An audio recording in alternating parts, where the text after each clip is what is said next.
2020 ലോകകപ്പിൽ വിജയവഴിയിൽ തിരിച്ചെത്താൻ ഓസ്ട്രേലിയ ഇന്നിറങ്ങും. രാത്രി 7-ന് നടക്കുന്ന മത്സരത്തിൽ ശ്രീലങ്കയാണ് എതിരാളി.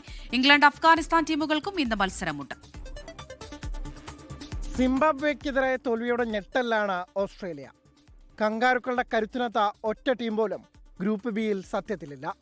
എന്നാൽ സിംബാബ്വേക്കെതിരായ ഒറ്റ തോൽവിയിൽ മുൻ ചാമ്പ്യന്മാരുടെ സൂപ്പർ 8 സാധ്യതകൾ പോലും സങ്കീർണമായി. 2-2 മത്സരവും ജയിച്ചെത്തുന്ന ആതിഥേയരായ ശ്രീലങ്കയാണ് മൂന്നാം മത്സരത്തിലെ ഓസീസിന്റെ എതിരാളികൾ. പരുക്കുഭേദമായി ക്യാപ്റ്റൻ മിച്ചൽ മാർഷ് തിരിച്ചെത്തുന്നത് ഓസ്ട്രേലിയയ്ക്ക് കരുത്താകും. അതേസമയം ഇന്ന് ജയിച്ചാൽ സൂപ്പർ 8 ഏറെക്കുറെ ഉറപ്പിക്കാം ലങ്കയ്ക്ക്.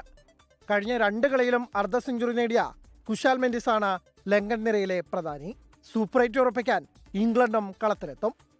ഉച്ചതിരിഞ്ഞ് 3-ന് നടക്കുന്ന മത്സരത്തിൽ ഇറ്റലിയാണ് മുൻ ചാമ്പ്യന്മാരുടെ എതിരാളികൾ. മറ്റൊരു അട്ടിമറിയാണ് ഇറ്റലിയുടെ ലക്ഷ്യം. ആദ്യ ജയം ലക്ഷ്യമിട്ടെത്തുന്ന അഫ്ഗാനിസ്ഥാൻ രാവിലെ 11-ന് UAE നേരിടും. Sports desk 24. ലോകത്തെവിടെയായാലും ഏത് സമയത്തും 24 വാർത്തകളും ഓഗ്മെന്റഡ് റിയാലിറ്റി പാക്കേജുകളും എക്സ്പ്ലെയിനറുകളും വിശദമായി കാണാൻ ഞങ്ങളുടെ യൂട്യൂബ് ചാനൽ നിങ്ങൾക്ക് സബ്സ്ക്രൈബ് ചെയ്യാം.